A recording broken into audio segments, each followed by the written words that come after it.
Hello everyone. I decided to switch up the area in which I'm filming.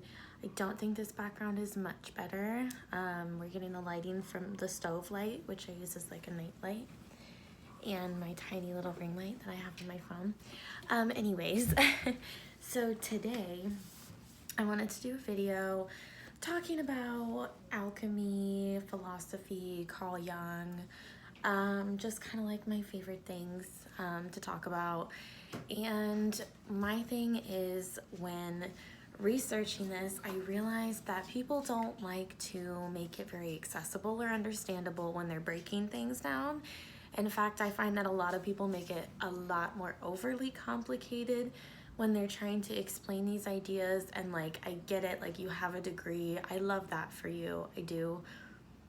I don't. So like, I kind of wanted to make it a little more simplified, just because I did have such a hard time researching this. I researched this for like 3 months. I was trying to like write a script for this video, and I have a whole notebook full of notes, and like, I just got really depressed and like didn't want to do it. But like, I don't hate my job or my life right now, so like, it's chill. Like, we can do this now.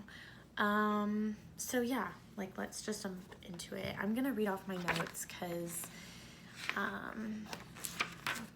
that's what I feel like doing. Okay. Anyway, so I think the way I like to typically start about talking about this stuff, I am in a rocking chair, by the way. My grandpa made this. No, but the way I like to introduce people to it, I really love Carl Jung. I love his teachings and his philosophy. And so this is a quote from him on Civilization in Transition, volume 10. "The dream is a little hidden door in the innermost and most secret recesses of the soul, opening into the cosmic night, which was psyche long before there was any ego consciousness, and which will remain psyche no matter how far our own ego consciousness extends." So Carl Jung discovered alchemy in his like 50s, like, and studied it for like the last 30 years of his life. So before this, he was doing a lot of like, he worked in mental hospitals with schizophrenic patients and patients with PTSD. And he was friends with Freud until Freud started to get really weird and bizarre. And anyways, so he was friends with Freud until Freud started to get really weird and bizarre, and I don't think I need to go any further with that. Like, there's a clear, distinct line between, okay, I see it, and then like, you're delusional. But anyways, that's what he was doing before. And then this is another quote from A Man and His Symbols, which is also a really good read, I suggest. I'm going to try and link all these below. "The rediscovery of the principles of alchemy came to be an important part of my work as a pioneer of psychology." So, a lot of the symbolism that he saw, like, when he was working with his patients, he actually was more enamored with like Eastern philosophy rather than the Western views. So like gods and like tales, and things of that nature, of like significant cultural importance, which is like the collective unconscious, is like ideas and symbols that have imprinted on all of us as a whole, which is kind of cool, but like also really hard to explain. So he really wanted to reinforce the idea that the collective unconscious is a reality, and this is founded again in what he witnessed with many of his patients. He believed the self develops through individualization, and this drove him to seek out like comparative material to his psychology. So essentially start like figuring out, okay, what do these symbols mean? What are these delusions or stories or narratives meaning in a more philosophical sense? This is a quote from Dreams and Reflections. Oh, Memories, Dreams, and Reflections, my bad. "Alchemy formed a bridge to the past, to Gnosticism, on the other, Into the Future to Modern Psychology of the Unconscious. That's from Carl Jung.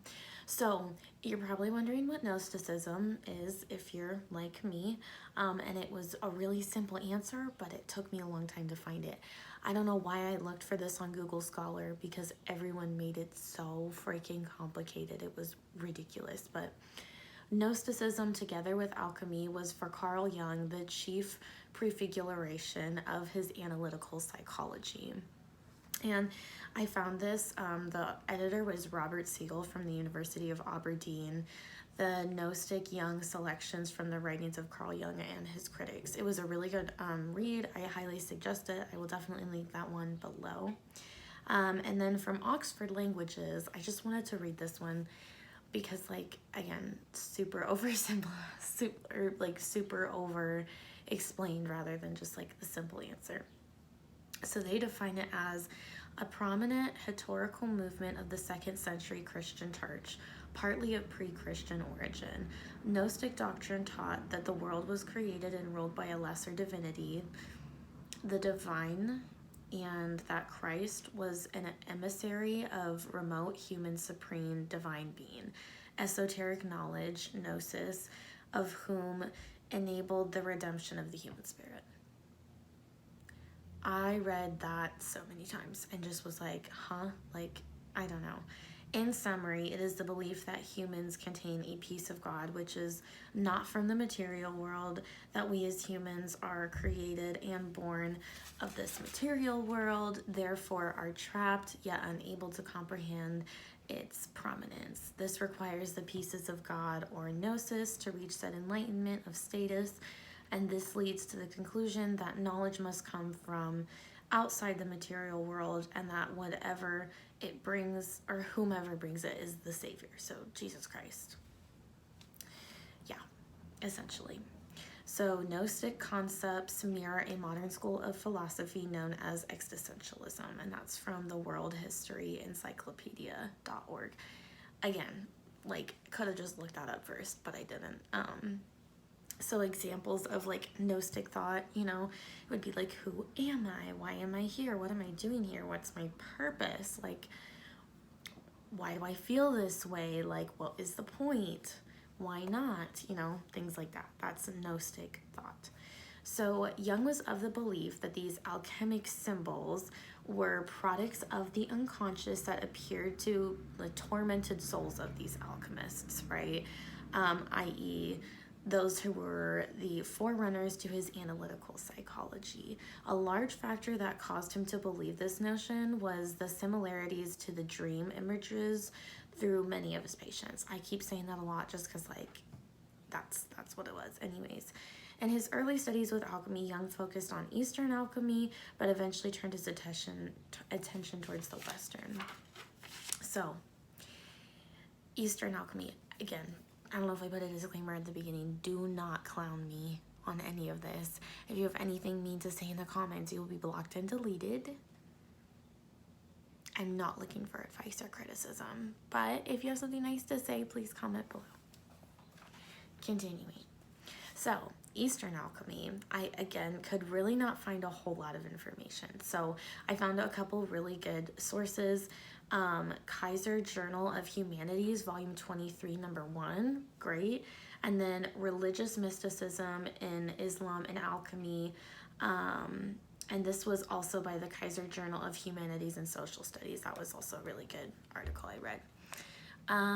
So Eastern alchemy was formed in the Islamic age and notably represented in their literature as attempts to achieve immortality, transformation of base metals into noble metals, and on reincarnation and transformation, things like that. The word alchemy is understood as 3 kinds of effort made by humans in ancient times and the medieval period. Mental activity, practical activity, and passionate search. And I love that definition. That's from the Kaiser Journal of Humanities, volume 23, number 1. I think that perfectly sums it up. That was like pretty much the most simple explanation I could find of alchemy, because it's just like almost indescribable, and like that's why it was so hard to research, because you could read a whole paper and think, okay, cool, and then the author's like, JK, this was fake, and I'm gonna give you a million reasons why, and then you're like, well, I don't know now. Like, it's like, I don't know. So many Eastern scientists, alchemists, poets used examples relating to the chemical process of change. That's a loosely used term, okay? I don't speak science, so loosely used. I will emphasize that.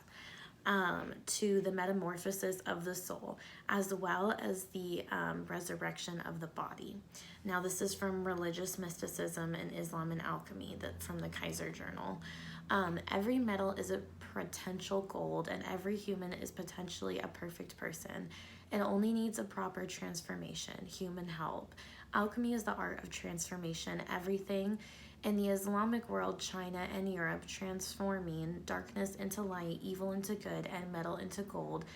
It is movement towards perfection. I liked that.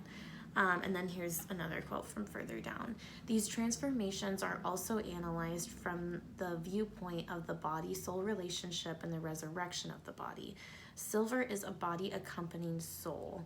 The final perfect matter, diamond, and gold are astral bodies. They are indications of relations between macrosm and microsm. As a drop of water returns to the sea, so the human soul returns to the soul, capital S, if that makes a difference to you, which moves the sky spheres, i.e. goes back to its birthplace. And I just thought, I know those quotes are long, it's already like 10 minutes into this video, but it is so good.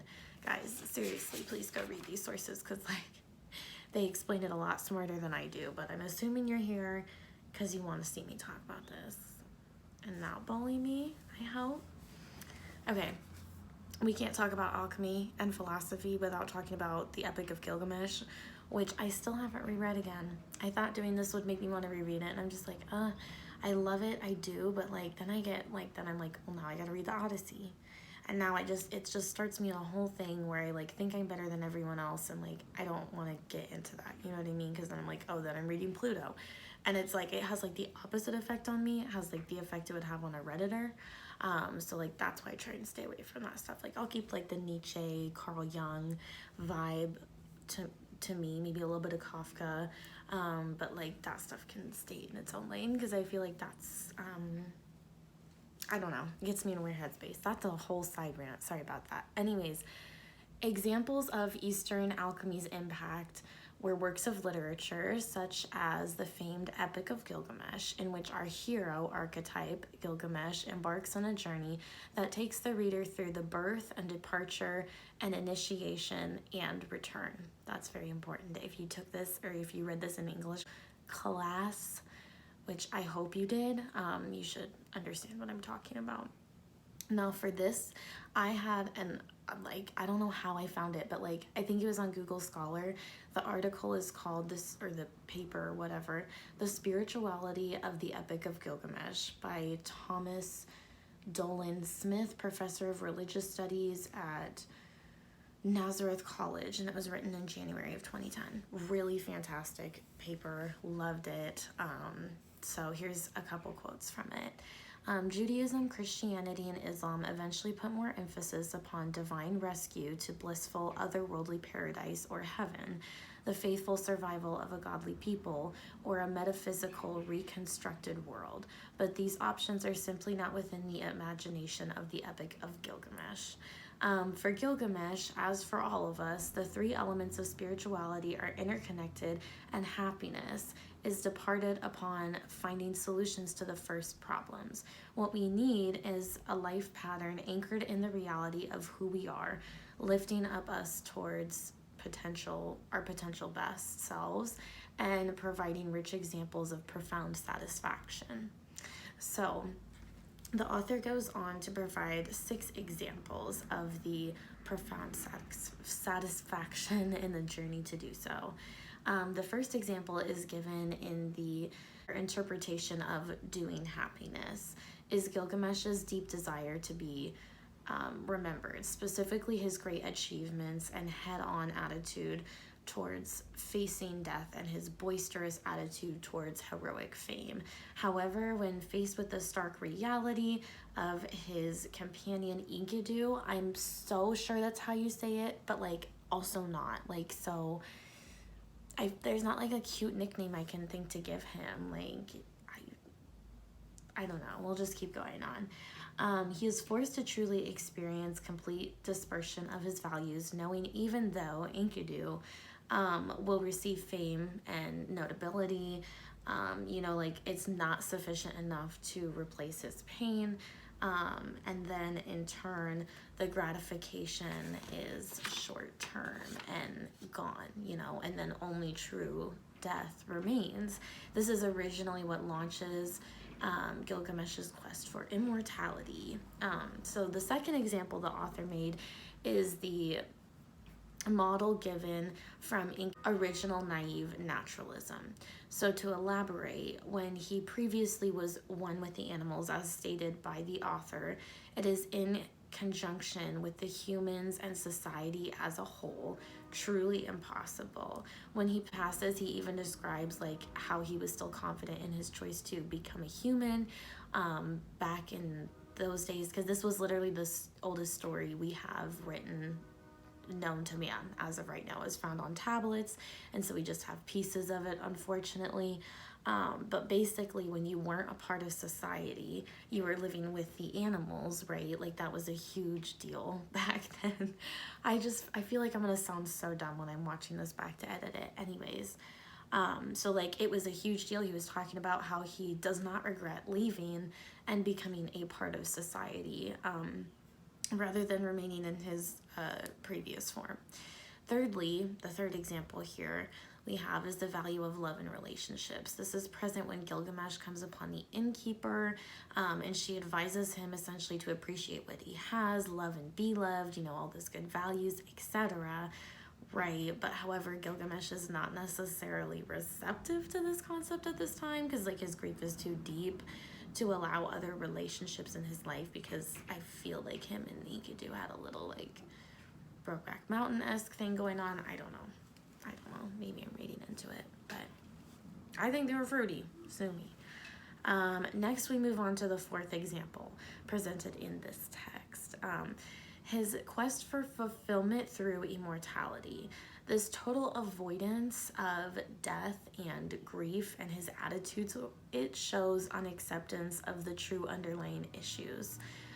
His avoidance and fear drive him to try and find a solution, becoming immortal.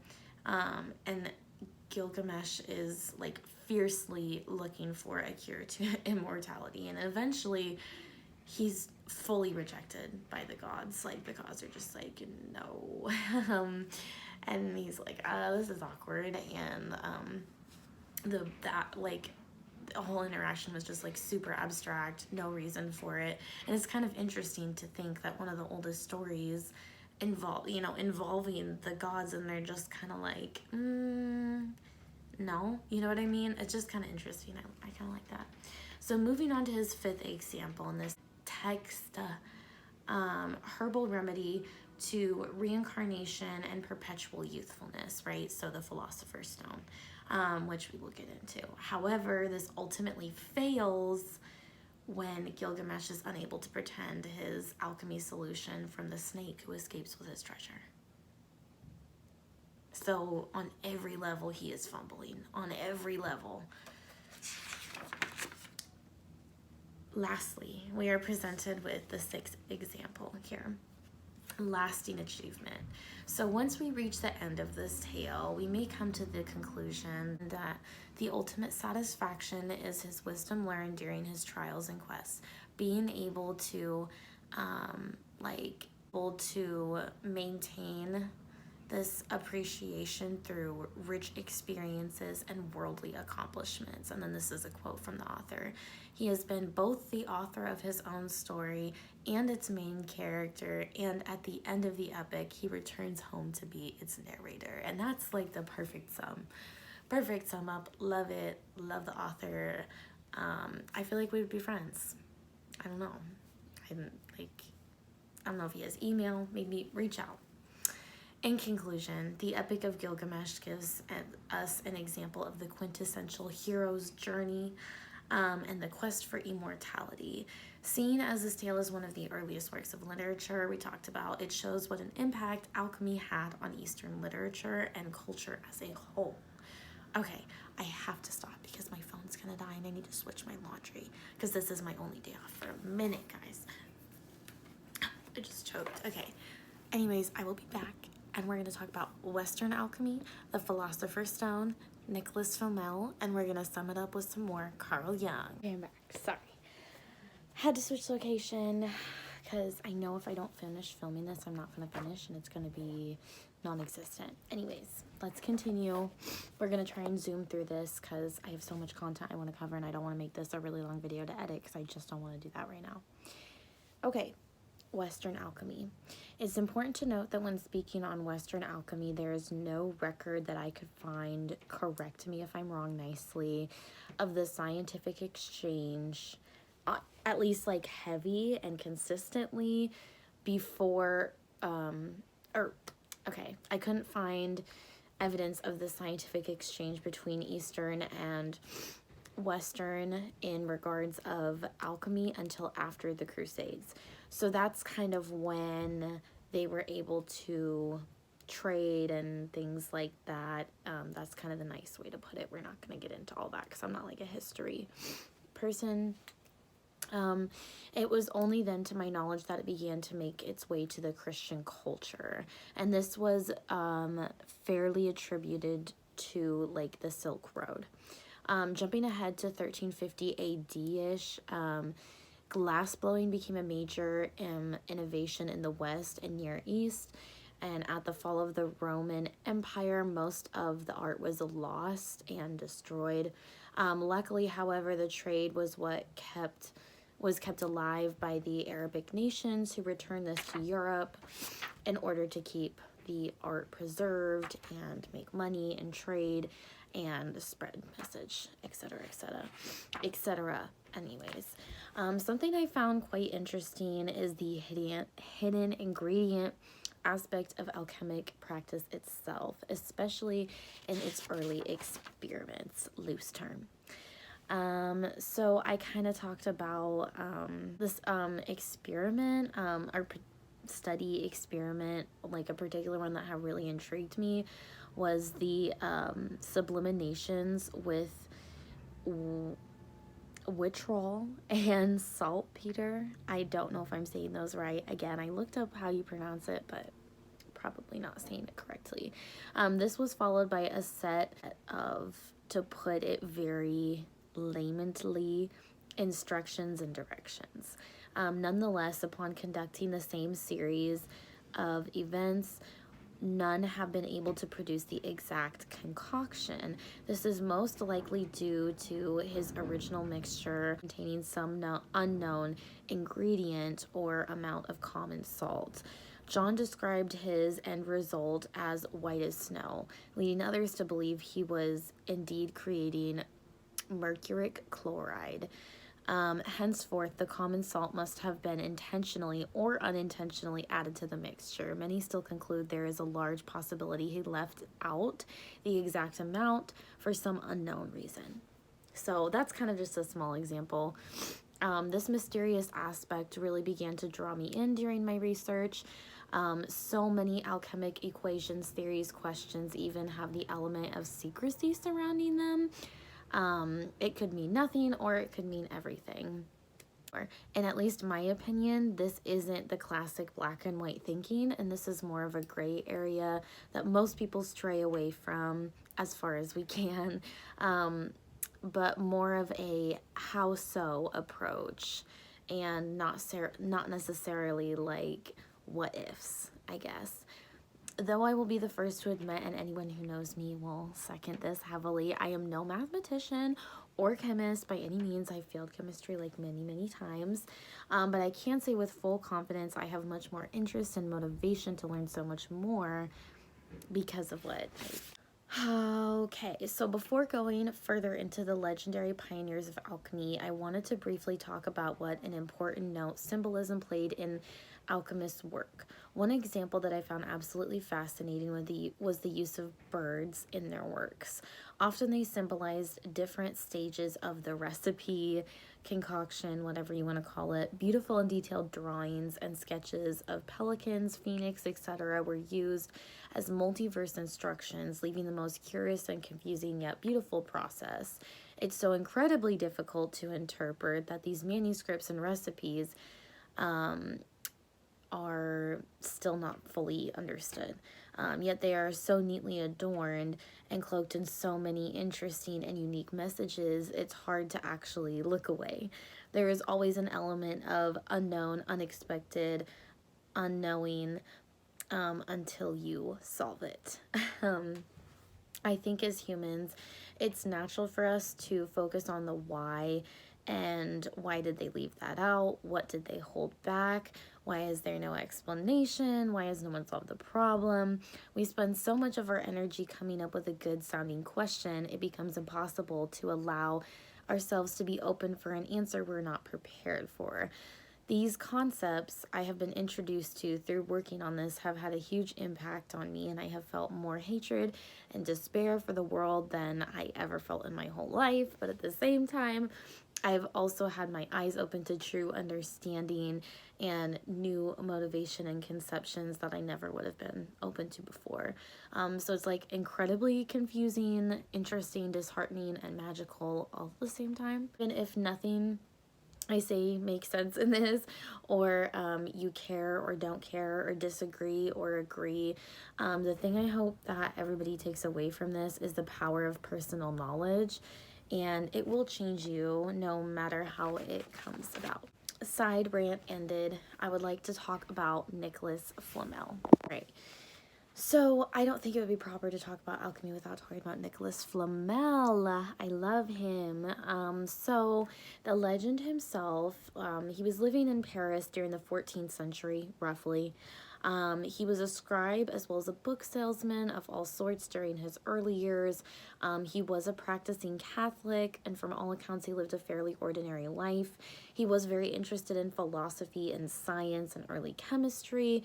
But this was, right, until legend says, an angel came to him in his dream and was presenting him with this book. And he remarked that the cover seemed so familiar, but he couldn't really put his finger on it, and he didn't understand any of the symbolism or any of the writing in the book. So time moved on, and Nicky, he had a wife, and they move on with their lives until an occurrence changed his life forever. An alleged occurrence. Alleged. Years passed, and eventually this mysterious and beautiful book seemed to evaporate out of their minds until one day he was approached by an old man on the street, a traveler. Flamel was amazed at this, and that book that he was presented with by the traveler had literally been shown to him in the dream by the angel, allegedly all that time ago. Though he was well versed in the alchemic material at the time, Nicholas had never seen symbols or that language before. Now, the author of this book was listed as, and it's changed a lot in different sources depending on what you read, but this was the most consistent I could find. Abraham, the Jew, prince, priest, philosopher, astrologer, and philosopher. Again. I literally, it depends on what source you read again, but that's roughly what the author was listed as. Coincidentally or not, it contained 21 pages divided into chapters. That's important. Try as he might, Nicholas nor his wife, who was also very well versed in alchemy and writing and stuff like that, could decipher any of the unique symbols or the words used in the text. Now, part of the reasoning might be for the fact that the Jewish community was quite small as well as marginalized in comparison to the Catholics at the time. Henceforth, why Flamel had no to little understanding of its markings. So he knew he would have to find someone that would translate the markings and imagery for him. So 21 years later, coincidentally or not, Nicholas went off to Spain. Now, he did this because he was hoping to find someone that would be able to help him, and this was due to them having a larger Jewish community, and the people located there, you know, might know something more than where he was located in Paris, yada yada. Once arriving there, he found an elderly scholar willing to assist him. He'd recognized the language, and he did agree to accompany Flamel back to Paris. Unfortunately, he did pass away on the journey before he was able to finish fully translating the script. Although during their brief time together, he was able to translate the samples Flamel had brought with him. And so Pernilla, his wife, and Nicholas were once again on their own. So Flamel was sketched out and only brought copies of a little bit of the book with him. So he didn't even really have the full book. So it's like, dang, dude died on the way. So like no one could translate. But he did have some of the pages translated, right? So after 3 grueling years of hard work, experiments, and studies, Flamel and Pernilla announced they had accomplished the transformation of the full text and the full translation. So they also claimed that they had turned half a pound of mercury into silver and then into gold. And this surmounted in tremendous wealth for Nicholas and Pernilla. However, this drove the two towards the desire to continue helping others. The couple funded up to 7 new churches to be built, along with several schools and something like 15 different hospitals.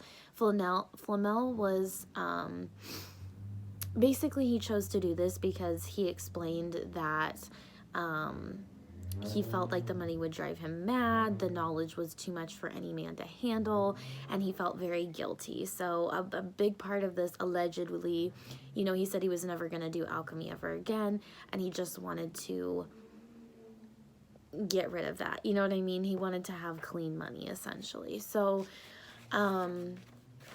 I will say, regardless of what you believe, if he was a real alchemist or not, or if he even really managed to translate the text, Pernilla Nicholas had a large impact on not only philosophical and an alchemic level, but on a community level as well. They did a lot for their people, and like they also set up boarding houses that you can still visit some of them, where all you had to do was pray once a day for him and his wife. Like, you didn't have to pay, you didn't have to have a job or be Catholic or anything like that. They did do a lot of good stuff with the money. And they are very acclaimed for other works and translating other things. This is a cool quote from Sarah Blake, the traces of the alchemists who discovered the Philosopher's Stone in Paris. Philosophically, alchemy looked towards a transformation of the spiritual refinement, a crucial outer part to the more practical endeavors of alchemy, with the beliefs that no one could perform the earthly transformations without first mastering the spiritual one. I just like that. We have touched on it a few times, but just for reference, I will give you a short overview of the Philosopher's Stone. The first mentions we have referencing the stones are in the Arabian and Alexandrian text. It has been discovered to be the key to immortality, and it could create gold, heal, rejuvenate, etc.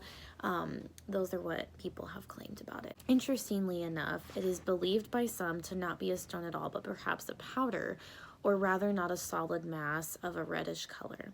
Yet another example of the secrecy and mystery of the alchemic language, as well as how literally we take things can be an inhibitor on our own perception of the context. All right, so let's conclude this with some more about Carl Jung. Holy cow, I've got a lot in here. Okay, Carl Jung continued. It's right in there, it's cute. Now that we have a deeper understanding of some of the key words and concepts and important figures in alchemy, we can circle back to where we started off. Carl Jung's take on alchemy, though just as complex, and focuses less on the science and physical transformation and more on the spiritual, psychological end of the spectrum. I highly recommend reading his book, Psychology and Alchemy, for an in-depth explanation from himself, obviously. I can't even begin to do a synopsis as eloquently as so many of the amazing, talented researchers I have came across have, but I will attempt to do my best, okay? So Jung placed great importance on discovering the way which the unconscious manifests itself. 4 ideas of his that I have put in very layman terms may explain further. Okay, 1. Alchemy is an instinct driving us towards growth and deep self-realization through transformation. 2. Those whose consciousness focuses on only material possessions, objects, and what they can tangibly see will be limited in life. 3. To achieve a higher level of consciousness, we need to develop according to the 4 alchemic elements. And that is fire equaling feelings, water equaling thinking, art equaling intuition, and earth equaling melancholic. So like, I don't even know how to begin to get into that. We'll talk about that later. 4. Alchemy and psychology arise in us from our own unsolved psychic elements. In order to bring yourself back to the light, you must face the dark. You must meet the alchemic darkness inside of you to see real change. So before digging any deeper, we need to address what I am sure is on everyone's mind, the highly likelihood of delusion and falsification. It's easy to see how truly lost in one's mind one could become and how easy it would be to slip into delusions of grandeur when studying this topic. Believing nothing is everything, essentially. There is a lot of controversy around not just this topic, but much of Jung's work, and many have stated that it is possible to enter some period of enlightenment, all the while becoming a victim to the alchemic insanity. Unbeknownst to them, they become entangled deeper and deeper into infatuation and desire for meaning in areas where there is none. Much of the discourse I encountered with Jung's work in alchemy in general revolves around this, although they have a tendency to word it more eloquently than I am able. Many claim it is a fruitless, despairing, and stressful art, setting those so deeply engrossed inside its enchanting enigma of uncultivated and temporary vast escape of knowledge into utter and heartbreaking despair. Very sad. This is something I feel everyone is able to resonate with on some level. How can you know what is really true? Are we put here to have blind faith and adage into the complete unknown? How do we trust what is not physically tangible? It's all very human to me, allowing oneself the comfort of denial and numbingness, pain of sadness, even stagnant and unreceptive is probably what I meant.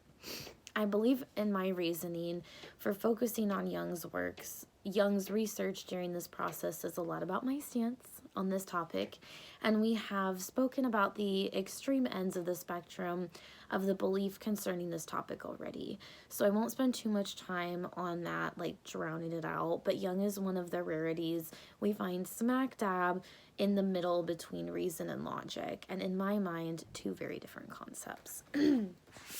So I have a couple of really long quotes here. Jung, Volume 12, Psychology and Alchemy. Jung placed great importance on the illumination of the dark concepts of yourself, like shadow work, shadow self, things of that nature, whatever you want to call it, as well as confronting the ego and returning to a pure, more conscious, I guess, sense of self, one in which you break through the anxiety-ridden and depressive cycle of life to where you become rather more than observed. This is a quote from Carl Jung. Everything unknown and empty is filled with psychological projection. It is as if the investigator's own psychic background were mirrored into the darkness. What he sees in matter or thinks he can see is chiefly the data of his own unconscious, which he is projecting into it. In other words, he encounters in matter as apparently belonging to it certain qualities and potential meanings of what psychic nature he is entirely unconscious. And that's from Carl Jung, Volume 12, Psychology and Alchemy. This matter of projection can be confronted, according to Jung, by diving deeply into one's subconscious and truly delving deep into our own ego. In order to truly know yourself, you must be willing to see all parts in their entirety, good, bad, and ugly. As above, so below. You must heal your own soul as well as your own body. We could spend hours on this phrase and all its intricate interpretations and conspiracies. One of those things to me where it's like, that is where you should have your discernment. Like, that's a really big one. Like, it's something that to some people doesn't mean anything and to some people means a lot. I think it depends whether you're more of a traditional philosophy or a more modern philosophy buff, but to each their own. I find many ways that its significance, is subjective to those who use it. So just as you will. It's very reminiscent of the law of assumption. What you assume to be is your reality, or when you reach peace within yourself, your world begins to mirror that in a sense. You no longer allow your innermost conflicts to disillusion and diminish the true discernment and intuition you possessed all along. This phrase comes from the ancient piece of text titled The Emerald Tablet. Like it stated previously, there was a wide variety of uses in many different cultural, social, and historical aspects.